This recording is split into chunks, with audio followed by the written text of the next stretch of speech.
tout le monde voyait le roi. L'homme aux gants pailletés, l'artiste qui défiait la gravité, la superstar mondiale dont chaque mouvement était un événement sismique.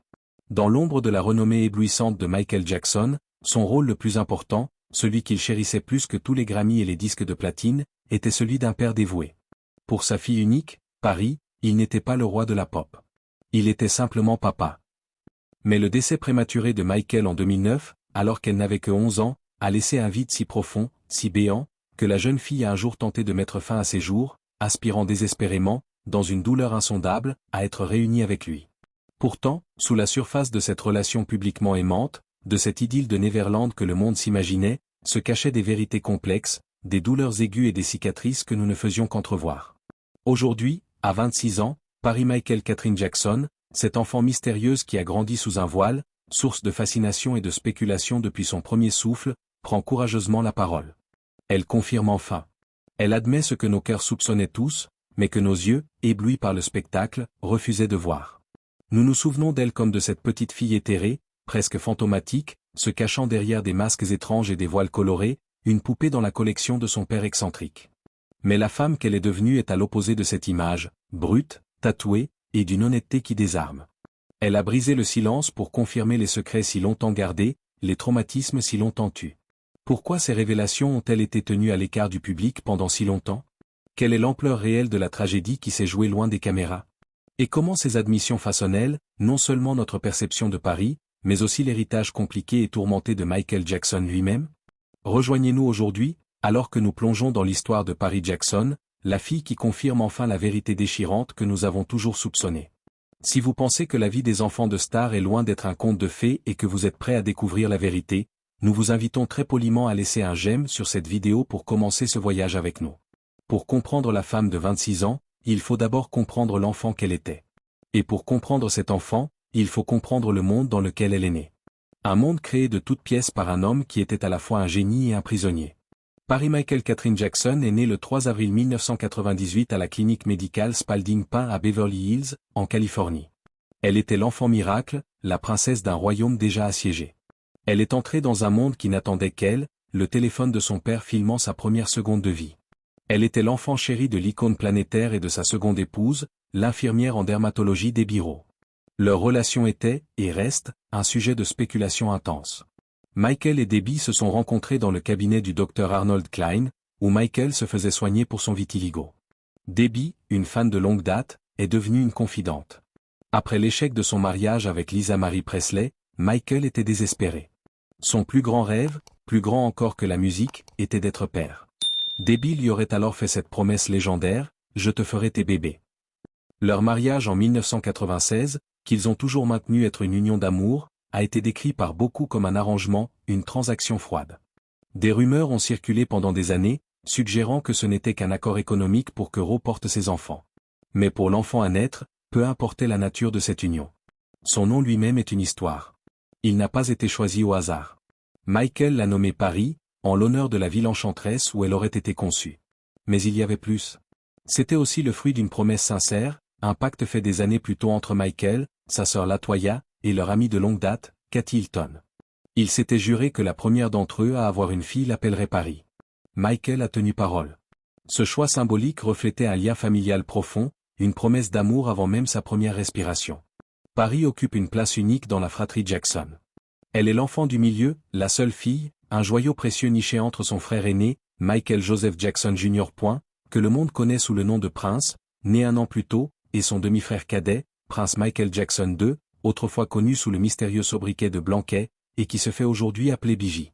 Après leur divorce en l'an 2000, Michael a obtenu les droits de garde complets. Debbie Rowe a renoncé à ses droits parentaux, un arrangement qu'elle a dit plus tard regretter profondément. Elle a pratiquement disparu de la vie de ses enfants. Pour Paris et Prince, leur monde, leur univers, leur tout, c'était leur père. Et le royaume de leur père, c'était Neverland. Le vaste, le magique, le controversé ranch de Neverland. Ce n'était pas une maison, c'était une utopie. Un domaine de 2700 acres en Californie, conçu par un homme qui essayait désespérément de recréer l'enfance qu'il n'avait jamais eue. Pour Paris, c'était un paradis sur terre. Un zoo privé avec des éléphants, des girafes et des singes. Un parc d'attractions avec sa propre grande roue, son carrousel, ses autotamponneuses. Une salle de cinéma où les sièges étaient des lits, Un train qui faisait le tour de la propriété. Elle a grandi dans un conte de fées. Mais chaque conte de fées a son ogre. Et pour Michael Jackson, l'ogre était le monde extérieur. Michael était un père poule, un père dévoué, un père qui lisait des histoires et faisait des câlins. Mais c'était aussi un père profondément, irrémédiablement marqué par sa propre vie. La paranoïa de Michael n'était pas sans fondement. Après les accusations de 1993 qui avaient failli détruire sa vie, sa carrière et son âme, il vivait dans une peur constante. Une peur pour sa réputation, mais surtout, une peur viscérale pour la sécurité de ses enfants. C'est de cette peur que sont nés les fameux masques. Pour le monde extérieur, c'était la bizarrerie de Waco Jacko. Une autre preuve de son excentricité, de sa folie. Mais la vérité, comme Paris l'a enfin confirmé des années plus tard, était bien plus protectrice, bien que tragiquement ironique. C'est l'une de ses premières admissions que nous soupçonnions. Paris a expliqué la logique de son père, il ne voulait pas que les gens voient nos visages. Comme ça, quand nous sortions sans lui, personne ne nous reconnaîtrait, et nous pourrions avoir notre propre vie, une enfance normale. Vous imaginez l'ironie? Il voulait leur offrir une normalité qu'il avait perdue à l'âge de 5 ans.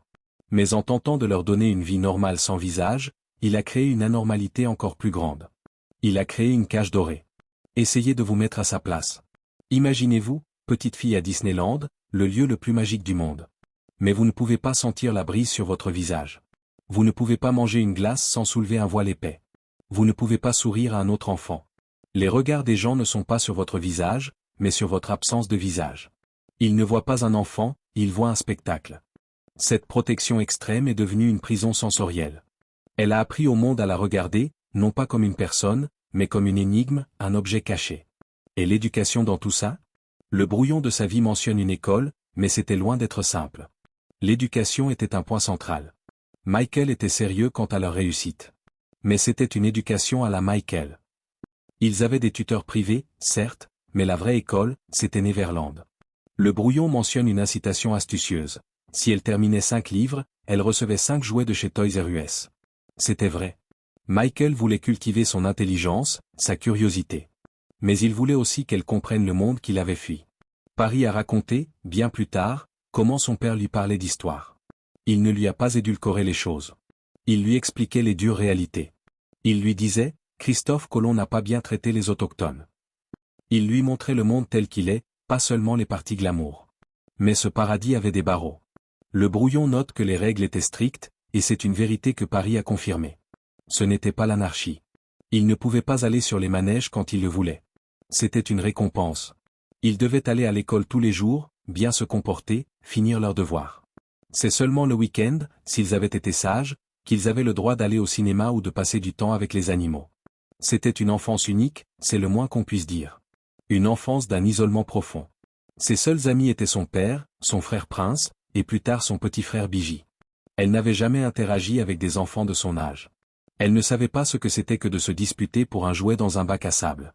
Son bac à sable était un zoo privé. Elle se souvient de cette époque avec une tendresse infinie. Elle a dit un jour, « Je voyais mon père simplement comme papa. Je n'étais pas consciente de sa renommée mondiale. » Elle n'a compris qui il était que bien plus tard, en voyant des gens s'évanouir à ses concerts. Pour elle, il était juste l'homme qui faisait le meilleur poulet frit du monde, comme elle l'a tendrement raconté. Oui, loin des chefs personnels, Michael Jackson adorait cuisiner pour ses enfants. Paris se souvient de ces moments dans la cuisine, à l'abri des regards, comme des moments de connexion pure, remplis de conversations sincères. Cette bulle, ce royaume magique et isolé, était tout ce qu'elle avait jamais connu. Et puis, le 25 juin 2009. La bulle a éclaté. Le royaume s'est effondré. Le monde s'est arrêté. Paris n'avait que 11 ans. Ce jour-là, au manoir loué de Holmby Hills à Los Angeles, tout a basculé. Elle et Prince étaient en bas lorsque les cris ont commencé. Le docteur Conrad Murray, le médecin personnel de Michael, tentait désespérément de réanimer la star après une injection létale de propofol. Paris a raconté cette scène d'horreur. Elle a entendu Murray crier. Elle est montée. Elle a vu son père, immobile, sur le lit, les yeux ouverts mais vides. Elle a hurlé. « Papa! Papa !» Ce fut la dernière fois qu'elle le vit vivant. L'annonce de la mort de Michael Jackson a été un choc sismique mondial. Les chaînes d'information se sont interrompues. Les sites web ont planté. Le monde pleurait le roi de la pop. Mais Paris, Prince et Bigi, eux, pleuraient leur papa. Le centre de leur univers, leur protecteur, leur seul ami, venait de leur être arraché. Quelques semaines plus tard, le 7 juillet 2009, lors du service commémoratif public au Staples Center, le monde entier a vu pour la première fois le visage de Paris Jackson sans masque. Et il l'a entendu parler.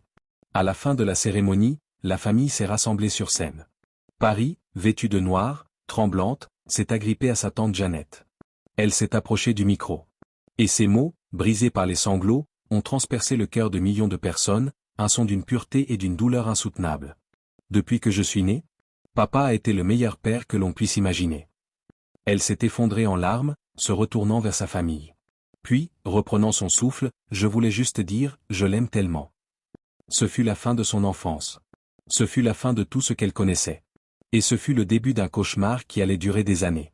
Si vous vous souvenez de ce jour tragique de 2009 et du choc que le monde a ressenti, nous vous invitons à laisser un j'aime en mémoire de l'impact de Michael, et en soutien aux enfants qu'il a laissés derrière lui.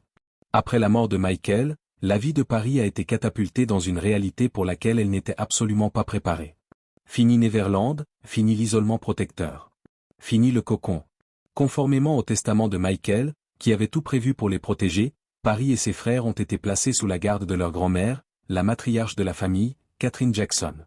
Leur cousin, Tito Joe Jackson, surnommé TJ, fut également nommé co-tuteur, assurant une continuité et une présence plus jeune et stable. Ils ont déménagé dans le complexe familial des Jackson à Encino. Et pour la première fois de sa vie, Paris a dû affronter le monde réel. En 2010, elle et Prince se sont inscrits à la Buckley School. Une institution privée exclusive, très chère, à Sherman Oaks, en Californie. Le choc culturel a été d'une violence inouïe. Pensez-y. Paris, qui avait vécu en recluse, protégé par des voiles et des gardes du corps, dont les seuls compagnons de jeu étaient son frère et un chimpanzé, a été jetée dans une fosse au lion, un lycée américain pour enfants de riches. Elle était la fille de Michael Jackson. Pas une élève. Une curiosité. Une bête de foire. Une cible. Elle a désespérément tenté de se fondre dans la masse, de devenir normale. Elle a rejoint l'équipe de football américain, l'équipe de softball, et est même devenue pom-pom girl. Des images d'elle en uniforme ont fait le tour du monde. Paris Jackson est enfin normale, titraient les journaux. Mais la normalité lui était inaccessible. Le harcèlement a commencé. Pas seulement à l'école. Sur Internet. La cruauté anonyme des réseaux sociaux s'est déchaînée sur une adolescente de 13 ans en plein deuil. Des inconnus, des adultes, la traitaient de bizarre. Ils se moquaient de son père, le traitant de tous les noms. Et pire que tout, ils attaquaient son identité. Elle n'est même pas sa fille, écrivait-il par milliers. Regarde sa peau. Regarde ses yeux. C'est impossible. Pour une jeune fille qui venait de perdre la seule figure parentale qu'elle ait jamais connue, ces attaques étaient comme du poison. Elle a commencé à douter. Qui était-elle, si elle n'était même pas la fille de son père? C'est à ce moment-là que les ténèbres, qui rôdaient depuis la mort de Michael, ont commencé à s'installer pour de bon. Le vide laissé par son père est devenu un gouffre. Un abîme de dépression. Le 5 juin 2013, la nouvelle a éclaté, horrifiant le public. Paris Jackson, 15 ans, avait tenté de mettre fin à ses jours. Ce n'était pas un appel à l'aide théâtrale. C'était grave. Elle avait ingéré une grande quantité de pilules de Motrin et s'était profondément tailladé les veines du poignet avec un couteau de cuisine. Elle avait même laissé une lettre. Elle a été sauvée de justesse, après avoir appelé une ligne d'assistance téléphonique de prévention du suicide, et a été placée en détention psychiatrique 5150. Le monde était sous le choc. Comment la princesse de la pop, l'héritière d'une fortune, pouvait-elle être si désespérée? Ce n'est que des années plus tard, dans cette fameuse interview pour Rolling Stone en 2017, qu'elle a admis la vérité. C'est l'une des admissions les plus sombres. Ce n'était pas sa première tentative. Elle a avoué qu'elle avait tenté de se suicider plusieurs fois. La première fois, elle n'avait que 10 ans, peu après la mort de son père. Elle était accro à l'automutilation. Elle se coupait, se brûlait. Elle a dit, j'étais accro à la haine de moi-même. Elle était perdue, aspirant à retrouver la seule personne qui, selon elle, la comprenait vraiment. Cette tentative de suicide de 2013 a été un électrochoc terrible pour la famille Jackson. Il était clair que Paris avait besoin d'une aide que son environnement familial, malgré tout son amour, ne pouvait pas lui fournir. Et c'est ici, que l'histoire prend un tournant encore plus sombre. C'est ici que se trouve l'admission la plus choquante. Celle que nous soupçonnions le moins. Après sa tentative de suicide, Paris a disparu des radars. La famille, pour la protéger, l'a envoyée loin. Très loin des caméras, de Los Angeles, et de tout ce qu'elle connaissait. Elle a été admise dans une école thérapeutique dans l'Utah. Pendant des années, le public a supposé que c'était un centre de traitement de luxe, un rehab pour enfants de riches, un endroit calme pour se remettre sur pied. Paris elle-même, au début, a crédité l'école de l'avoir aidé à surmonter sa dépression. Mais la vérité était bien différente. Ce n'est qu'en octobre 2020 que Paris Jackson a trouvé le courage de parler. Ironiquement, elle a été inspirée par les révélations d'une autre héritière célèbre, Paris Hilton. Dans son documentaire This is Paris, Hilton a décrit en détail les abus verbaux, psychologiques et physiques qu'elle avait subis à la Provo Canyon School, un établissement similaire dans l'Utah. L'admission de Paris Jackson, faite en solidarité avec Hilton, a été glaçante. Elle a confirmé qu'elle avait vécu des horreurs similaires. Sur Instagram, puis dans des interviews plus approfondies, notamment dans l'émission Red Table Talk avec son ami Willow Smith, elle a levé le voile. Elle a confirmé que cet endroit n'était pas un sanctuaire. C'était une prison. Elle a parlé de traumatisme et de SSPT, syndrome de stress post-traumatique, résultant directement de son séjour dans cet internat. Elle y a passé près de 2 ans, sa deuxième et sa première année de lycée. Elle a décrit un environnement de contrôle absolu, d'isolement, d'abus psychologiques constants. Elle a parlé d'être privée de sommeil, d'être traitée comme une prisonnière, et de subir des humiliations quotidiennes destinées à la briser pour la reconstruire. Elle a confirmé ce que des milliers d'autres survivants de cette industrie des adolescents en difficulté ont allégué, c'était un enfer déguisé en thérapie. C'est une révélation stupéfiante. La fille de Michael Jackson, une héritière multimilliardaire, a été soumise à des abus institutionnels. Mettez-vous à sa place un instant. Vous avez 15 ans. Vous venez de perdre votre père de la manière la plus publique et la plus tragique qui soit. Vous êtes harcelé au point de ne plus vouloir vivre. Vous tentez de mettre fin à vos jours. Et la solution de votre famille, l'endroit censé vous guérir, devient une source de traumatisme encore plus profond, une source de SSPT qui vous donnera des cauchemars et des problèmes de confiance pour le reste de votre vie. C'est peut-être ça, l'admission la plus terrible. Que dans sa quête d'aide, elle n'a trouvé que plus de douleur. Si vous êtes aussi choqué que nous par cette révélation et que vous pensez que ces pratiques doivent cesser, nous vous prions de soutenir cette vidéo en vous abonnant à la chaîne. Votre soutien nous aide à raconter ces histoires importantes. Et comme si cela ne suffisait pas, pendant cette période de vulnérabilité extrême, sa propre famille implosait. En juillet 2012, juste avant sa tentative de suicide, un drame familial digne d'une série télévisée a éclaté. Catherine Jackson, sa grand-mère et tutrice, a soudainement disparu. Pendant 10 jours. Paris, 14 ans, frénétique d'inquiétude, a tweeté au monde entier, « Ma grand-mère est portée disparue. Je ne lui ai pas parlé depuis une semaine. Je veux qu'elle rentre à la maison. » Il s'est avéré que certains des frères et sœurs de Michael ou Janet, Germaine et Randy, avaient emmené Catherine dans un spa en Arizona. Sans ses médicaments. Sans son téléphone. Et sans en informer les enfants de Michael. Paris soupçonnait, à juste titre, qu'on lui cachait sa grand-mère pour des raisons financières, liées à la gestion de l'héritage. La situation a dégénéré lorsque Janet, Germaine et Randy sont arrivés en force au domicile de Calabasas où vivaient les enfants. Une altercation a éclaté, filmée par les caméras de sécurité. On y voit Janet Jackson tenter d'arracher de force le téléphone des mains de sa nièce, Paris. Paris a résisté, criant à sa tante, « C'est notre maison, pas la tienne. Dégage !» Un enfant de 14 ans, en deuil, forcé de se battre contre ses propres tantes et oncles pour protéger sa maison et sa grand-mère. Cet incident a laissé des cicatrices profondes. Il a créé un schisme. Pendant des années, la relation entre Paris et sa tante Janet, celle qu'il avait tenue dans ses bras au mémorial, a été glaciale, voire inexistante. En 2018, des rapports ont fait état que Paris avait snobé la cérémonie des Billboard Icon Awards où Janet était honorée. Paris a dû répondre sur Instagram, expliquant que l'affaire était privée et que personne ne connaissait la vérité sur leur relation. Il a fallu près d'une décennie pour que la glace fonde. Ce n'est qu'en 2022, lors d'un défilé de la Fashion Week à Paris, la ville, que les deux ont été photographiées assises côte à côte, souriantes. Un signe de réconciliation, ou du moins, d'une trêve. Paris sortait donc d'un traumatisme, la mort de son père, pour entrer dans un autre, l'école en Utah, tout en gérant un troisième, la guerre de sa famille. Quand Paris est finalement sortie de l'Utah, elle n'était plus une enfant. Elle avait 18 ans. Elle était émancipée. Elle était marquée. Elle était en colère. Mais elle était aussi déterminée. Déterminée à ne plus jamais laisser personne contrôler son récit, son corps ou son esprit. Elle est revenue à Los Angeles et a commencé à se réapproprier. Son premier acte de rébellion et de réclamation ? Son corps. Le brouillon mentionne 9 tatouages en l'honneur de son père. C'est exact, et c'est fondamental. Son corps est devenu une toile pour son deuil et son amour. Elle a l'inscription Queen of My Heart, reine de mon cœur, sur son poignet gauche, écrite de la propre main de Michael, tirée d'une de ses lettres. Elle a le mot Bad en lettres rouges sur la main. Elle a la couverture de l'album Dangerous de 1991, avec les yeux perçants de son père, tatoués sur son avant-bras. Sur sa clavicule, une phrase délicate, Faith, Trust, and Pixie Dust, foi, confiance et poussière de fée, un clin d'œil à Peter Pan, le personnage que son père adorait et auquel il s'identifiait, et son propre surnom d'enfance, Tinkerbell, fée Clochette. Ces tatouages ne sont pas de simples décorations. Ils sont une armure. Elle a dit un jour que ces tatouages couvraient les cicatrices de son automutilation. Elle a transformé sa douleur en article. Elle a dit, il était le roi, mon roi. Il vivra en moi pour toujours. En parallèle de cette transformation physique, sa vie publique a explosé.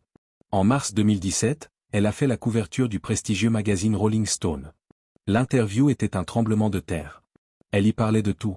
De ses tentatives de suicide. De sa dépendance. De son agression sexuelle par un parfait inconnu lorsqu'elle était adolescente. Et elle y a lâché une bombe, elle était absolument convaincue que son père avait été assassiné. Elle a pointé du doigt les promoteurs de concerts AEG Live, les accusant de l'avoir surmené jusqu'à la mort. Peu de temps après, elle a signé un contrat de mannequinat avec l'une des plus grandes agences du monde, IMG Model. Elle est devenue une hit girl, une habituée des premiers rangs des défilés de mode. Le monde qui l'avait regardée comme une bête curieuse la regardait maintenant comme une icône de beauté. Elle a fait ses débuts d'actrice dans la série Star sur Fox, puis au cinéma dans le film Gringo en 2018. Elle prenait enfin le contrôle de son image. Le monde l'avait regardée toute sa vie, maintenant, c'était elle qui décidait comment il la verrait. Mais l'identité ne se résume pas à un métier ou à des tatouages. Paris devait démêler les nœuds les plus complexes de son être. Et cela signifiait admettre d'autres vérités que nous soupçonnions. La première, sa sexualité. En 2018, en réponse à une question sur son profil Twitter, elle a précisé qu'elle s'était révélée bisexuelle à sa famille à l'âge de 14 ans. Elle a exprimé sa frustration face à la remise en question de son identité, soulignant sa longue affiliation à la communauté LGBTQ+. Elle a mentionné avoir eu le béguin pour des filles depuis l'âge de 8 ans. Mais c'est dans sa série documentaire Unfiltered et dans sa conversation avec Willow Smith qu'elle a été plus loin. Elle a admis qu'elle détestait les étiquettes. Elle a déclaré, « Je ne me qualifierai pas de bisexuelle car j'ai été avec un homme qui avait un vagin. » Elle a admis avoir daté plus de femmes que d'hommes. Elle aime les gens, quel que soit leur genre. C'est une admission courageuse, surtout venant d'une famille dont les racines sont profondément ancrées dans la foi conservatrice des témoins de Jéhovah. C'était un autre acte d'émancipation. La seconde admission, peut-être la plus complexe, son identité raciale. C'est un sujet que le monde a débattu avec cruauté pendant toute sa vie. Comment cette fille à la peau pâle et aux yeux verts pouvait-elle être la fille de Michael Jackson? Nous soupçonnions tous que ce devait être un sujet incroyablement douloureux pour elle. Et elle l'a confirmé. Dans cette même interview à Rolling Stone, elle a raconté une histoire puissante. Une leçon que son père lui a inculquée. Elle a dit que Michael s'asseyait avec elle, la regardait dans les yeux et lui disait « Tu es noir. Sois fier de tes racines. » Elle a dit « Je me considère comme noire. » Elle a expliqué qu'il lui avait inculqué un sentiment de fierté pour leur héritage.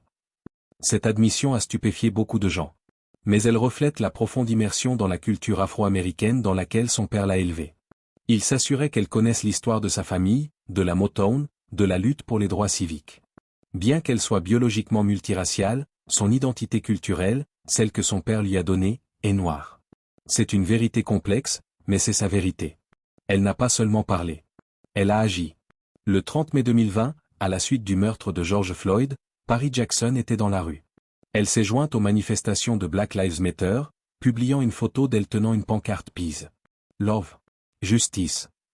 Elle est également devenue une ambassadrice dévouée de la Fondation Elizabeth Taylor contre le sida au Samarène, et de la Fondation EAL Los Angeles. Elle a admis qu'une des raisons pour lesquelles elle avait commencé le mannequinat était d'élargir sa plateforme pour attirer l'attention sur son activisme. Mais il restait un dernier bastion à conquérir. Le plus terrifiant de tous. L'héritage de son père. La musique. C'était inévitable. Grandir à Neverland, c'était grandir entouré de musique. Pas seulement de pop. Paris a raconté comment son père lui faisait écouter de tout, Tchaïkovski, du jazz, du hip-hop, les classiques de la Motown, mais aussi du rock. Du soft rock, et une affection particulière pour les Beatles. Cette éducation éclectique a profondément façonné ses goûts. Elle a d'abord formé un duo folk acoustique appelé The Soundflower avec son petit ami de l'époque, Gabriel Glenn.